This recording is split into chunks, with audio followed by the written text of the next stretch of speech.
Good evening, everyone, and welcome to our Career Expo, Unlock Your Path, Discover, Connect, and Succeed webinar.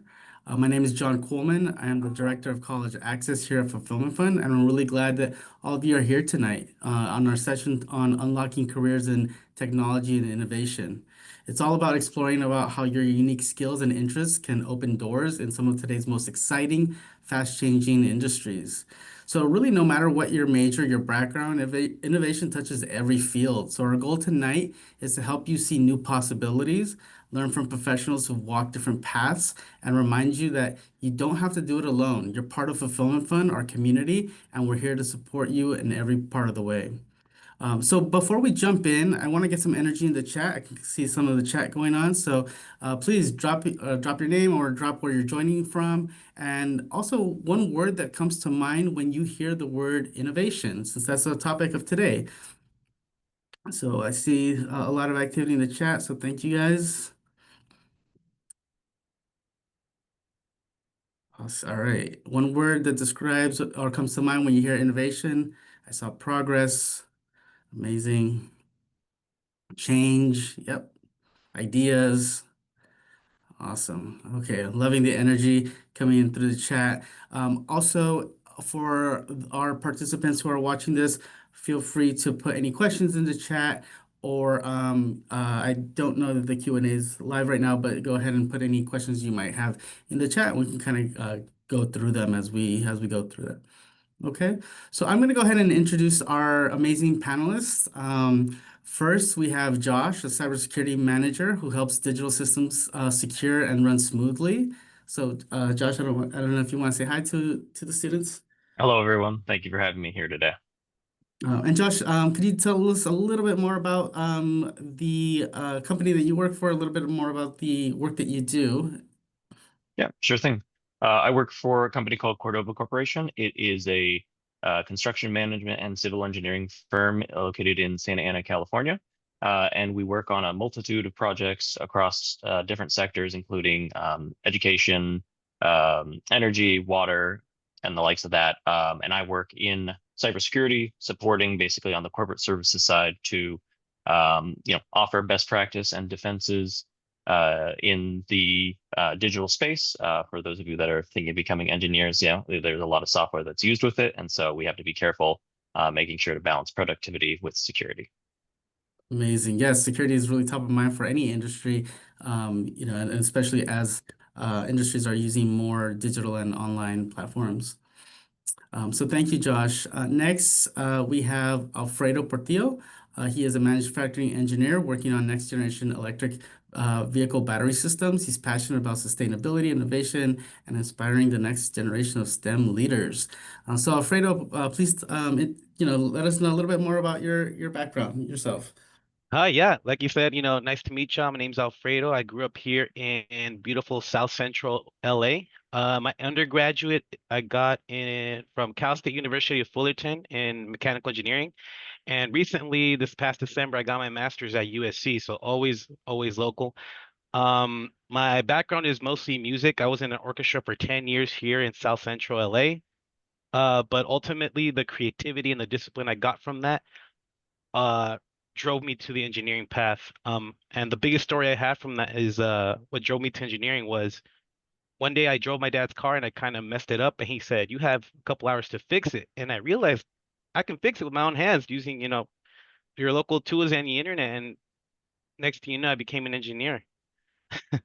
Amazing. Amazing. It's amazing how, kind of some of our formative experiences kind of really lead and shine a path to our careers. So Mhm, thank you for sharing that, Alfredo. mhm. And finally, we have Sarija Aparaju.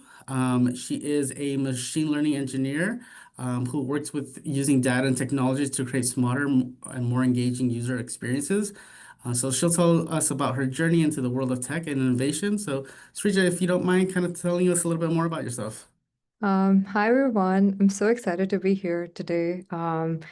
So a little bit about myself is I did my undergrad from UC Berkeley with double major in computer science and economics, when I started my undergrad, I was just an economics major, but being in the Bay, being exposed to so many different problems on campus and just exploring classes, I developed interest in tech, and also because I really enjoy solving technical problems. So it was like so much more easier, and I just loved being able to interact with technology in a way that was more meaningful to me in my life. And since then, after graduation, I joined Snapchat, where now I work as a machine learning engineer on their ads team. Basically, what my team does is that we do auction, bidding, and pricing for different advertisers on our platform. So for me, it was this perfect intersection of like trying to apply what I learned in economics to big tech and seeing how that drives revenue and business metrics within a company. So super excited to go more into that. And yes, I see a lot of Go Bears in the chat. So Go Bears. Thank you, Srija. I mean, that's amazing how you have also two different areas, economics and this other passion. You were able to kind of find a perfect place to utilize your skills and your talent. So love that, love that. So okay, we're gonna start off with some questions, and maybe we'll start, Josh. Maybe we'll start off with you. If you can tell us what motivated you to pursue your current career. What were some of the key influences along your journey? Gotcha. Yeah. No, that's an interesting question. For me, I think really it was paying attention to what my interests were, and looking for a career outlet that matched that. So, I skipped over my background a little bit, but when I actually went to undergraduate, I was similarly, to how Alfredo was saying, in a different major. I was a biology major. And as I kind of explored these different career options, I realized that they weren't necessarily the right fit for me. And so I tried a bunch of things, and really had to just keep an open mind that at the end of the day, while I had a goal in mind for how I thought my career was going to go, and landing in a role that I thought was going to be productive and whatnot, really trying to shoehorn it wasn't the right way of doing it. I needed to play to my strengths and realize, hey, I've always had a knack and an interest in technology, and a keen eye for details and things like that. So, just by virtue of realizing I wanted to be in technology, I got my foot in the door, as an intern working in the IT department at the company that I'm at now, and really working with my boss, who served as a mentor figure.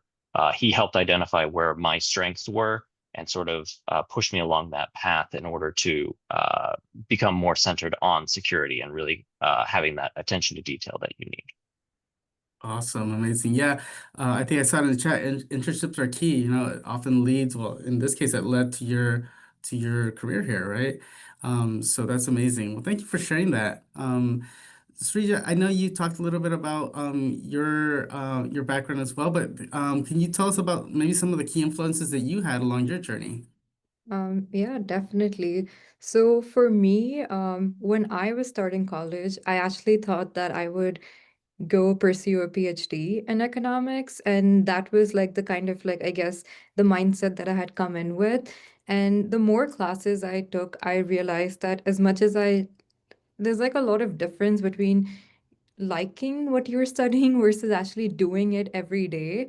And when I did, and also to give a little bit more context here, is that my internships were actually in banking. So I was in corporate and investment banking, and I didn't have any tech internships before applying full time. And I loved studying these concepts in a classroom, but the moment I was at the bank, I don't think I connected with it as much.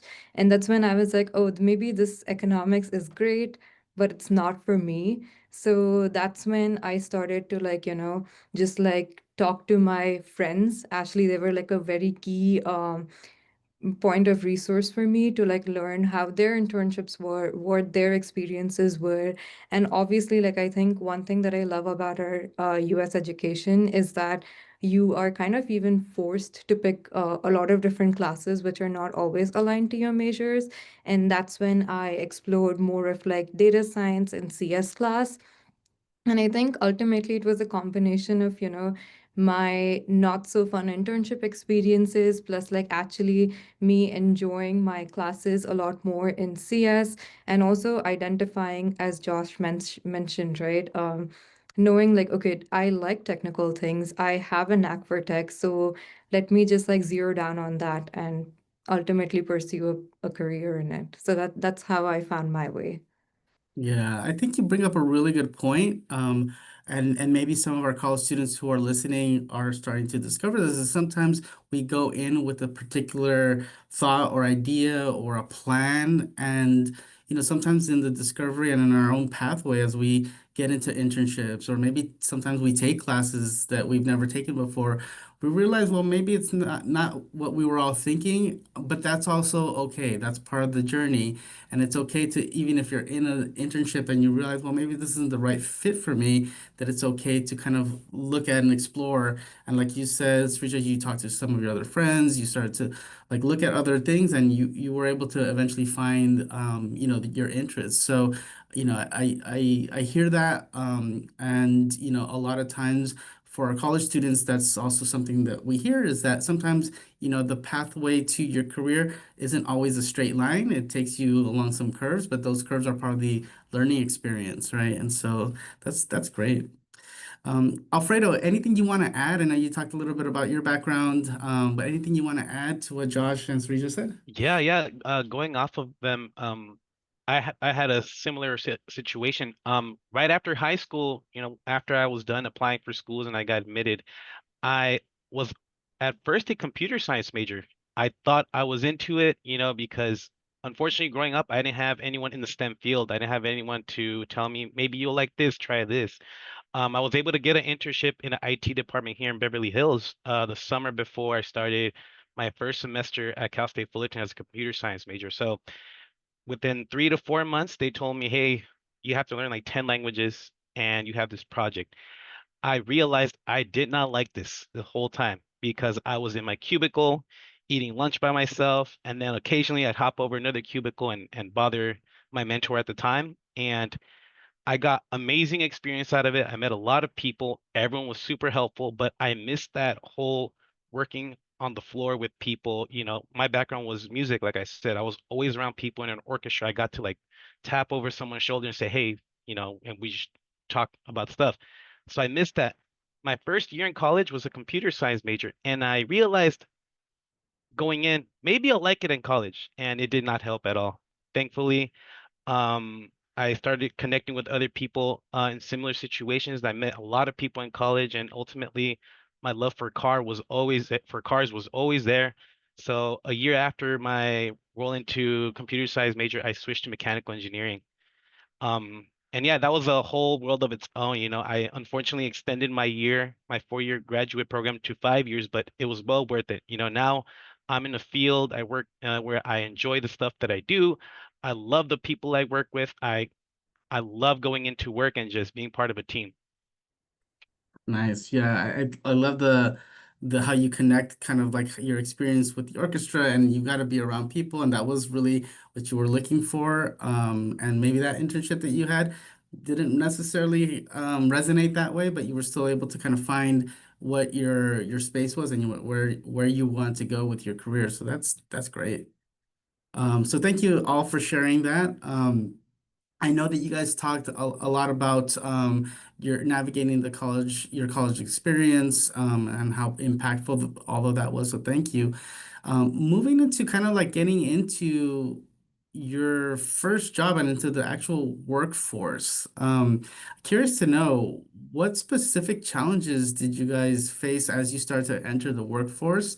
And really, how did you overcome some of them? So I'm not sure if somebody wants to kind of take the lead and talk to us about some of the challenges that you guys faced in going into the workforce. Sure, I don't mind taking the first stab at it. So, in line with what I was talking about, even by the time that I finished graduating, I still kind of hadn't centered on technology at all. I finished with the degree that I had. I tried being a teacher for a while. So, really, a big challenge for me was lacking the um, experience that I needed to kind of make the transition into technology, right? And that's really where my network came in handy. And it wasn't anything deliberate or anything that I, was intentionally doing. In fact, was complete happenstance in the sense that I happened to mention to a friend that I was looking to get into IT. And his dad was working at a company and said, "Oh, hey, like my company has an IT department, right?" And really, it was just about kind of staying open and having that connection, right? Some people you might be hesitant to reach out for help or really, lean on resources that you have because you feel like you want to do it yourself, and that's just not necessarily always the best tactic, right? Obviously, I had qualities that spoke to my employer and they saw something in me, and that's why I was able to proceed from an internship onwards, right? But basically, not counting myself out and letting myself know, hey, just because I don't have the tangible hands-on experience now doesn't mean that I don't have the qualities and traits that I need to, right? And basically staying open to having that conversation, looking for other networking opportunities, right? It's a blessing and a curse that we're in a digital age now where basically you can have a multitude of resources at your disposal. Like you could easily do a Google search right now for networking opportunities, right? And you could find a ton of events that you could go to. And so really a big part of it is just getting the courage to go there, open up, be upfront about it, right? I didn't come into my job and say that, oh, I'm an expert in this, that, and the other. I said, hey, I like to tinker on things at home. I really have a lot of interest in this. If you just give me some work to start with, I'm sure I can prove myself, right? And that was how I was able to overcome what I felt was my biggest challenge, just getting my foot in the door. Thank you for sharing that, Josh. I'm gonna put a pin on a word that you said, courage, because I want to come back to that. And there's some questions around that. But Alfredo and Srija, do you guys have anything to add on overcoming some challenges as you enter the workforce? Yeah, yeah. I'll go next. Yeah. During 2020, I'm pretty sure everyone remembers that year, I graduated in May. So I had 2 or 3 job offers already lined up as soon as I was going to graduate. And as soon as that whole month went down, they all got rescinded. So, given my background, I personally at the time wasn't experienced enough. I only had one internship at the time. So it was extremely difficult to get any sort of work, at least in my field, during that whole year. But when I did land a job, it wasn't the role I really wanted. It was a technician role. And I had graduated as an engineer and I wanted that respect. So going into my first job around 2 months after my original job offers got rescinded, um, everyone's messed up. There was a whole 5, 10 feet rule. So it just made it even more harder to make those connections with other engineers on the floor, make that networking because, as I know we keep saying it, but it's really important to network and to meet people and to talk and hear their experiences and something you might learn something that you resonate with them. So that was extremely difficult. But ultimately, what helped me during that time was you just had to go into work and do the best you can, and go around that whole 5 feet distance thing we had going on. And another thing too was culture. Growing up in South Central, I wasn't really in tune with a lot of cultures out there, so I had to speak with a lot of people from accents I've never even heard of. So that was another, and I got to understand how different people work from different backgrounds, different ethnicities. That was another important thing, and really being open to how they're accustomed to growing up. And I think that was the most important thing I got to learn. Currently at my job, I get to work from people from all over the world, and I have that experience of their background, their favorite foods, stuff of that nature. And I thought that was really, really important going through that. Oh, thank you. Yeah, thank you. I mean, yeah, you're mentioning networking, but there's this theme of like resiliency that you speak on, and I know it might be often like overquoted, but when life gives you lemons, you make lemonade. It sounds like you really did that, and we kind of all had to during the pandemic, but you really kind of really leaned into that, and your resiliency. So thank you for sharing that. Srija, any thoughts you want to share? Yeah, I'll just be quick about this, but I think Josh and Alfredo, I just want to really echo that. Uh, as they said about, being able to seek out to people and have the courage.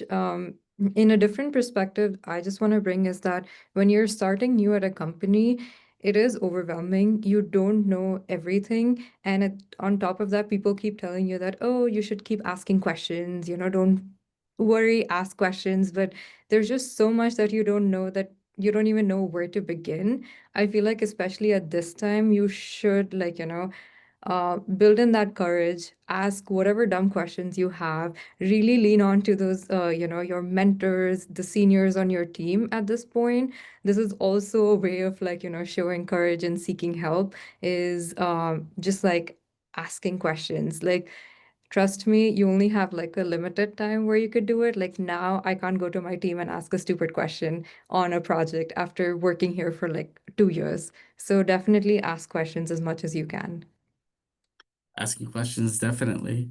I think I'm going to go into some of the questions that that our viewers are asking, and this one kind of leads into like the same thing that we're sort of talking about. So maybe we kind of see if there's any other ways to give some tips. But the question is, if you're shy, how can you approach professionals or recruiters when you don't have a personal connection for internships? Or what are some good tips for cold emailing?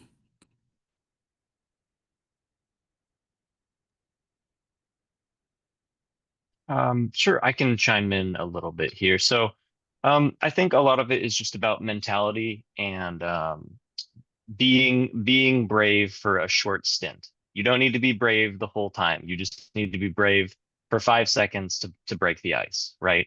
And after that, it's a bit of it is just about putting yourself in the state that you're more comfortable in. So, I'm actually an introvert myself, if I had to give myself a label, right? But largely, it's about finding that thing that you are comfortable about, right? And being genuine and authentic, right? If you try to put on a face and present as something else, right? You might get nervous and uncomfortable. You might realize, oh, I said something not quite right. But if you're really just being true to yourself and you can even be curious, right? Let's say you're approaching a recruiter and maybe you're not an expert in the job that they're looking for, right? That can be your opening where you just ask questions and you just relate it to what you do understand, right? So if somebody wanted to get into cybersecurity, right? Like that's a big, vague thing to bring up. But if you just reference an article that maybe you read recently saying, "Hey, I heard something recently about somebody got hacked and it seemed it had to do with this thing called MFA," right? You don't That's enough to break the ice and maybe lead you in and then give you an organic way to say, oh, that's really cool. I like this, that, or the other, right? Or not being afraid to punctuate the conversation with really emphasizing if you were interested, right? You don't have to force it if you don't really want the job that they're offering, but really just like say, hey, so and so, it was really nice to meet you. I'll look for you on LinkedIn. I'll look to connect, and then actually follow through on it, right? There's something to be said for common courtesy and manners and really just making that impression. And then afterwards, when your message shows up in their inbox, you'll stand out from the rest versus if you were too shy and a wallflower, right? A brief conversation won't have the same impact as like, oh, what a nice person I connected with. Yeah, I love how you say you don't have to, you only have to have about 5 seconds of being brave, and then that will lead into other things. I think that that's a great way to put it. Because yes, then you get your foot in the door, and the other thing you brought up is be yourself, be genuine, be authentic, right? And the last part I heard is the curiosity, right? Be curious, because maybe you might not know everything, but that curiosity might spark a conversation that will then leave an impression. Thank you. And I think good tips for cold emailing. You also mentioned be courteous, be professional. I think that that's always something that we want to make sure that we do if we're sending out a email to somebody we might not know. Alfredo or Srija, anything you might want to add to that? I think one other thing that I'll just add is also lean on your alumni network, especially if you see somebody from your same college or like same internship, previous job, whatever that is. Um, at least it feels like a more warm connection than just like a cold outreach. So that personally helped me a lot. And a lot of times, like as Josh mentioned, if you are super genuine, people will like open doors for you. Like I've had times where alumni have contacted HR just to like know, okay, what's the application status for new grad roles, or like what are the internship timelines, just so they could like relay that back to me. So definitely also lean on your alumni. Thank you. All right. All right, let's go back to some other questions here. Actually, talking about network, maybe Alfredo, can you start us off and let us know, how did you build a professional network, or what advice do you have for others who are looking to do the same? Let's see. I for sure started off in high school building my network. That was what got me my first internship. I started to visit my college office on site, and I became really, really cool friends with all my counselors there. And then one day they literally approached me and said, "Hey, do you want $1,500?" I'm like, "Yes." They're like, "Just go to Cal State Fullerton on our behalf." I was like, and I'm like, Did you offer it to anyone else?" Like, no, we literally instantly thought of you because you literally come here, you say hi to us every day, you joke around. Simple as that. If you get on someone's good side, stuff like that will happen. I've had instances where after, a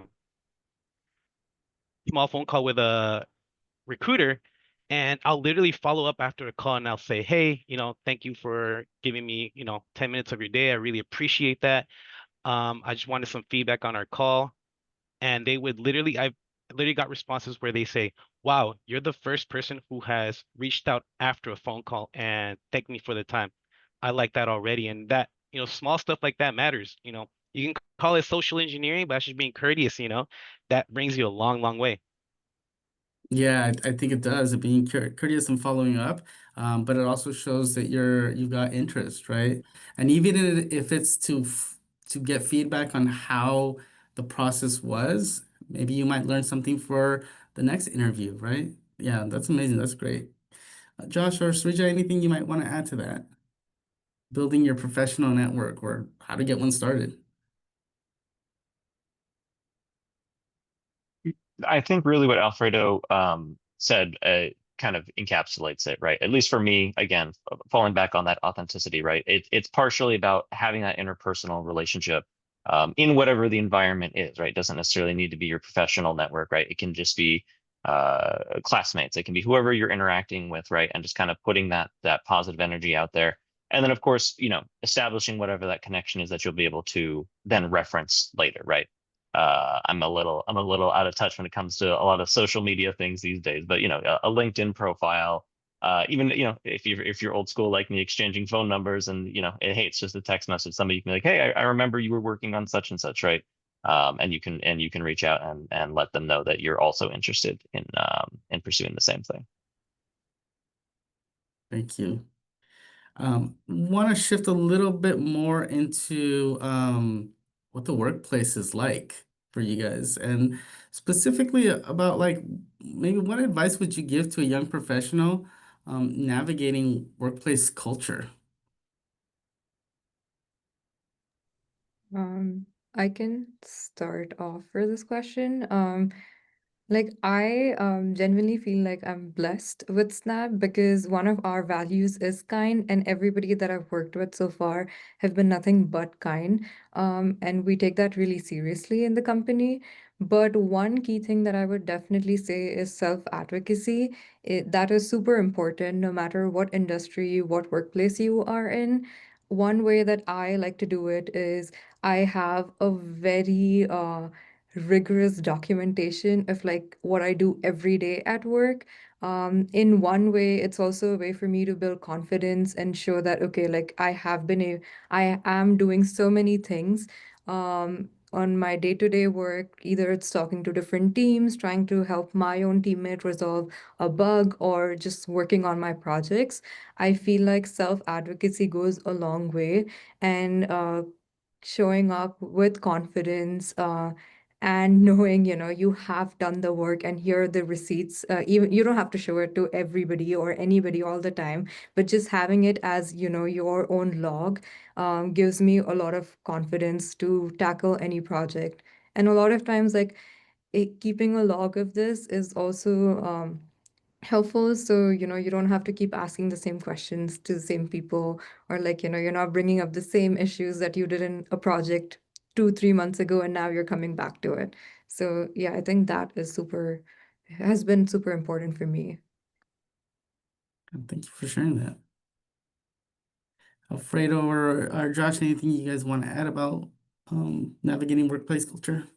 Yeah. I mean, I think a lot of it from the culture perspective in my mind is really like listening and paying attention, right? Like definitely you want to be part of the culture if it aligns with your values and whatnot, but part of coming in and getting a feel for it, right, is really just being perceptive, right?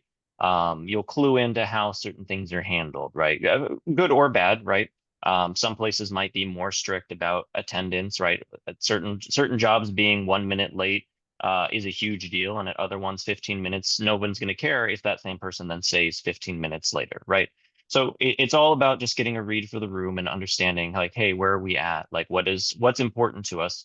And I do actually think, even if it can be manufactured, right? Paying attention to like a company's like mission statement or basically what values the CEO is pushing is a great way to get a sense of what's being perpetuated from the top down. I'm very fortunate that my CEO is a terrific person, and I really feel like it affords us a lot of kindness and opportunity to do things like this. Basically, I got referred to this panel because it's important to our company for us to give back and have instances like this. Yep, someone's calling out George Plow right down there. That's the one. And so I think it's really about being in tune with that and knowing again that he's being authentic. And so I can come forward and speak from that same vein of saying, hey, like I know that my company, backs up what it's talking about, and allows me to then kind of operate more comfortably as well, since it aligns with my own personal values. And if it's not a great fit, that's okay. Not every company is going to be your final destination, right? But there's always something to be learned and something to be gleaned, if you're not in this job, but your next one. Thank you, Josh. Well, we've got a lot of questions here and our chat's kind of blowing up. So let me go into some other questions here. Um, there is a question about uh, maybe what are some of the most common challenges students face when trying to connect what they study with their career goals? Okay, so the student is really asking, how do they connect careers with the study? They're studying biology, finding it hard to figure out how their degree will translate into a career path. I know some of you guys alluded to studying one thing and your career ended up in a different direction. What might you say to those students? Maybe we'll go Alfredo. Do you got some thoughts you'd like to share? Yeah, so I'm in a very similar boat. Like I said, my background is mechanical engineering, and right now I work for EV company, and my role is being a test engineer for battery packs, which is all electrical. So, like you said before, my background was solely mechanical engineering. I took one electrical engineering class, and uh, what they didn't emphasize in school, or which I wish I would have known, because going into his job, I was really worried. I had some sort of imposter syndrome. I'm over here working with people with PhDs in electrical engineering, and I'm over here with my undergrad in mechanical. How do I fit? Um, what I learned during my time at Rivian is that you learn everything on the job. And depending on the work culture, people are going to teach you. They want to teach you, especially in an environment where it's very opening. I was fortunate enough to literally, I would tell the people I'd work with, hey, I don't know X, Y. And they'll be like, I'll teach you. Sit down with me. How much time do you have? And I'll literally say, I'm a sponge right here. I want to soak up everything you can. And I'll literally apologize. Like, I'm sorry if I ask, maybe dumb questions in your eyes, but I'm here to learn. And they're like, no, there's no dumb questions. Ask away. As long as you're learning, that's fine by me. But they're like, they like that people are showing interest, you know. Um, yeah, that's all I have to say about that. No, but you did bring up a good point. And that's a little bit about like being vulnerable, right? I think a lot of us sometimes when we get into our careers, we have a sense that, maybe we're not well equipped. I know you brought up the actual term imposter syndrome. And a lot of it is being able to be vulnerable and ask for help because a lot of times I think we think that we should know all the answers, but the truth is, like you said, oftentimes we learn on the job, and that's okay, as long as we're being honest with people and letting them know this is what I need to continue my growth in the profession. So thank you for sharing that, Alfredo. Srija, anything you might want to add to that? Yeah, I think I actually want to circle back to our conversation about your network. The way that I was able to find this perfect team fit for me, it was because somebody in my network actually recommended me, saying that I see this is what your interest is. I know a manager at Snap who actually does this. So do you want to reach out, talk to him, and see where that goes? So I feel like your network is super important in order to just like unlocking these different career paths. Because as a student, it's sometimes really hard to draw these parallels. For example, like when I was looking to explore a career for me that is an intersection of economics and CS, I only thought of fintech. Like that was the only, I guess, industry to me felt like I could find a good fit for myself.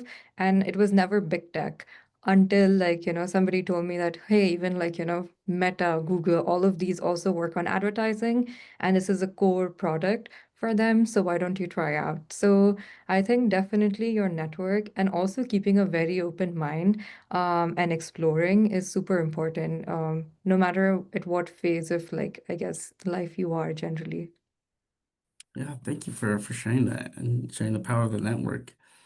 Um, Josh, maybe you can lead the answer here for this one, but how do you use self-advocacy in your role or in your career? Yeah. I think it just comes from I actually think Srija's system is very smart and I should be doing that more. I think having something tangible to refer to is a great way of doing it. And I do end up usually doing it once per year when performance reviews are coming up. But I think it's really giving yourself credit and recognizing what you're doing, and then kind of getting feedback for that. It's basically under the guise of like saying, hey, like, did I do this right? But it's a two-way street in that you're both calling out something that you've accomplished, but also giving a direct line of communication. Like maybe you really did think you did this project perfect, and then you raise it up and you're like, oh, hey, like here's this. Did I do this well? And you'll actually get the feedback like, oh yeah, you did pretty well, but here's where you could do better, right? And so it gives you that dynamic immediate feedback to like, oh, okay, this is a win for me. This is something I can improve on, right? Or maybe this is just something that I'll learn from and try to forget about and not worry about in the future. But not being afraid to have those difficult conversations is also part of it. I did not go from an intern to the position I am by hoping that things were going to happen. I made sure to have direct communication with the person I was reporting to say, hey, what do I need to do in order to get to the next level? And my boss has particularly high standards. He very much operates under the idea of you're not really going to get the next position until I can see you're doing the position, right? He's not going to stick his neck out until he recognizes it. So again, it sets expectations. It lets you know where are you now? What do you need to do, right?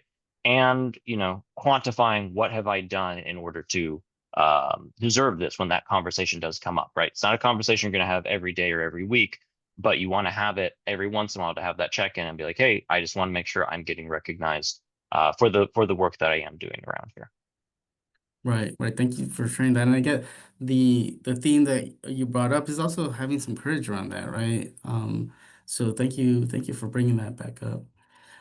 Alfredo, any thoughts on how you've used self-advocacy in your role or in your career? Yeah, I mine's a little different. So, you know, going back again to COVID, I was only able to get technician roles, and that's basically in my eyes during that time is why am I going to do mechanic work, being hands-on stuff. That's not what I went to school for. So I had that kind of mentality going in, and when I got into Rivian, they hired me as a technician. And during the first 6 months, I told myself it was a little bit harsh, but like if I don't get promoted within the 6 months, I'm either changing teams or changing company. 6 months go by, but the whole time, like Josh said, I was advocating for myself. I was keeping logs of all the small wins, the small projects I took on, all the 6 days I was working. And I went up to my manager and said, hey, what what does the road look like for me to get promoted to engineer? And during that time, they had this rule where if you're within the company within 8 months, you cannot get promoted. you have to do your 8 months first, then we'll talk about promotions. I didn't know that at the time, or else I would have had that conversation earlier. So he told me that, and I was not really happy about it. And I told him, hey, look, and I told him, all my accolades during this time. And I said, hey, look, I'll be honest with you, the work I've done, other teams within the company are literally asking me to join teams, or I'll move to another company where they are going to be more happier with me. And he said, wow, okay, I really pushed for myself. He's like, give me 1 month. Within a month, I was promoted to engineer. And that was my background a little bit. So I had to actually, go there, stick my neck out, and kind of throw it all on the line. Maybe some other people wouldn't have liked that because I was a little bit too harsh, if you will. But if I didn't do that, no one else would. I had to advocate for myself. And in that situation, it worked out perfectly for me. Yeah, I think some of the things that you're talking about is also being able to read the situation, read the room. I know in the conversation, Josh, that you talk about culture and doing kind of a little bit of your research. I think in this case, you were able to understand like, oh, well, being a little bit more direct and being more of a champion for yourself, a self-advocate, right, was appropriate in that setting. And like you said, maybe that might not be the approach you might take in every setting, but you were able to read the room, read the situation, and see where that boundary was. Like you said, you kind of took a risk there and it paid off. But I also kind of hear that, you did it with an intention, right? And you were able to know that. That's great. Um, I want to get to a couple more questions here from students. There are a lot of really good ones here. Here's a question. What are some ways to get competitive internships if you don't have too much experience in a particular field or portfolio of work to break into it? I can talk a little bit about my experience on this is because I didn't have any technical internships when I was applying for full-time positions. I wasn't sure if my resume would actually stand out for any of these big companies. Also, to keep in mind, it was the time where a lot of companies were actually doing layoffs after like that massive COVID hiring that happened, especially within tech. So I was super skeptical about this. One thing I would say is start early. Like, I feel like you just need to apply. Like, I always kept saying that, okay, I'll take 2 weeks, I will practice more problems, and when I feel confident, I'll go ahead and apply. And trust me, in that time of those 2 weeks, the moment the application got live, a lot of the companies actually even shut their application. And there were times that, I had gotten to the final round of Palantir, but I had my interview scheduled, but they just like didn't take the interview because they were like, oh, we actually filled our position, so we're sorry, we're not going to proceed with this interview anymore. So I feel like the key for any competitive internship in my experience has been just apply. Like when you have that interview ready, you will prepare yourself, but don't procrastinate on it. Secondly is your resume. It sounds like, very tactical or manipulative, but really try to put in as many numbers as possible on that. Look at what the job description says and try to like maximize as much as keywords you think you can meaningfully like actually put in your resume. At the end of the day, you know, it's all of like I don't know if AI does it or no screening anymore, but then at the end of the day, you need to have your keywords, you need to stand out and have those right framing of your projects. You can do something super impressive, but if you don't word it properly, it's not going to show up anywhere. So I think those two things were very important for me, at least when I was recruiting or like, sorry, applying. Yeah, thank you for sharing that. Again, kind of doing your research, right? Reading those job descriptions and trying to see what skills and experiences match up with those job descriptions and what things that you've done. So thank you for sharing that. Josh or Alfredo, kind of going along this thing, anything that you think might help somebody stand out either in the interview process or even just in their resume? So I'd like to point out in the resume, A lot of websites use filtering systems when they're going through their resumes. So if they don't see certain keywords or format, they just discard it. They don't even look at it. So I recommend to everyone to use some sort of third-party website like VMock.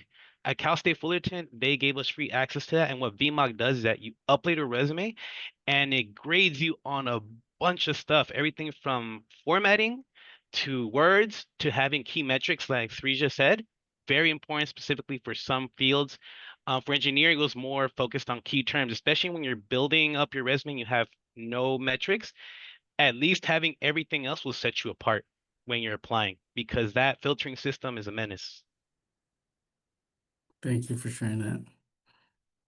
We're getting close to time, so I wanted to do one last question, and we'll go around to everyone. We'll start with Josh, you, Alfredo, and then end with Srija. The question I have here is, looking back, what is one piece of advice you wish you had received when you started your career?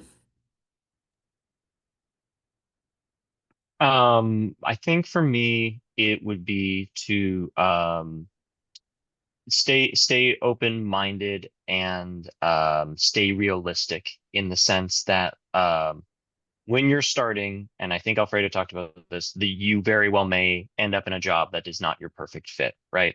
But the key is to not shut down and know that there's always something valuable to be gained from it. You'll either learn something on the job that will translate to your future position. You'll learn some skill that's going to go along with where you want, or you will be setting up your network, right? You never know the person that you're meeting that day where they're going to end up when that opportunity may come back around, right? So it's being patient. It's making sure that you know that how things are today is not how they're going to be forever, right? And just to kind of tag on to that for the person asking about your resume, right? Just know that if your resume isn't perfect today, that's okay. Start working on it, make it better. Start working on your home projects today because a day working on a project turns into a week, turns into a year, and all of a sudden you will become that perfect applicant. But it doesn't happen overnight, and you just have to stay patient and realistic. Yeah, those are two really key words, staying patient and being realistic. And you're right, you never know where your network might lead you. So even if you're in a job that you might not really want to be in or you weren't imagining, that might actually lead to bigger things. So that's a good spin and a good perspective to have. Thank you for sharing that, Josh. Alfredo, any thoughts? Josh said it perfectly. Like I said before, I came in with this mentality when I got the job I was not a perfect fit for, and I had to adjust myself. I had to snap back into reality and say, you know what? What can I do that'll propel me to my next position, like you said. Um, One little advice that helped out when I was in that situation, or still helps to this day, is that if you're able to, I would buy donuts once a week and I'd give out the donuts to people. And that helps making friends so easily. You never know one of those people you gave donuts to and they were like, hey, they might leave one day and they'll be like, hey, the donut guy was actually has this set of qualities that this new company I'm at had. I have his email, blah, blah, blah, blah. And, stuff gets happening. Little trick I learned from at Rivian, and everyone remembers me. I'll tell you that right now. Random acts of kindness. Srija, any advice that you would give to folks that are just starting in their careers? Um, I mean, honestly, Josh, Alfredo, you guys did an amazing job at it. And one just thing that I want to say is, I know we had a discussion about like lightly about imposter syndrome. Is always believe in yourself. Like no matter at what stage of your career you are in, at an office, your peers, your friends, whatever it is, everything looks lucrative at one point, but you just need to trust yourself, and start and don't compare yourself with others. I feel like when I was applying for jobs, I thought that if I didn't get like a good name, or if I didn't get a specific job title, like my worth would be reduced to nothing. And that was what I really carried with me throughout the entire application phase. And trust me, I feel like I just lost more than I gained. So don't compare yourself to others, and your career is just your career. Like just advocate for yourself. And I think what Josh and Alfredo shared from their experiences and mine, hopefully that like just restores this more and more. Yeah, well, thank you for touching upon that, and I think you are right. Don't compare yourself with other people, and we are more than just our job titles, right? We are more. Everybody brings their unique gifts, skill sets, and experiences, to make what companies really want, which is a good team and a good culture. Well, thank you, Josh, Alfredo, and Srija for sharing your journeys and your insight with us tonight. And thank you to all of our students, all of our scholars for showing up, engaging, and investing in your future. Remember that our theme, Unlock Your Path, Discover, Connect, Succeed. Keep exploring your passions, build your networks, believe in your potential. And don't forget, you have a community here at Fulfillment Fund to support you in every step of the way. So I hope everyone has a good rest of the evening and keep unlocking your paths. Thank you guys.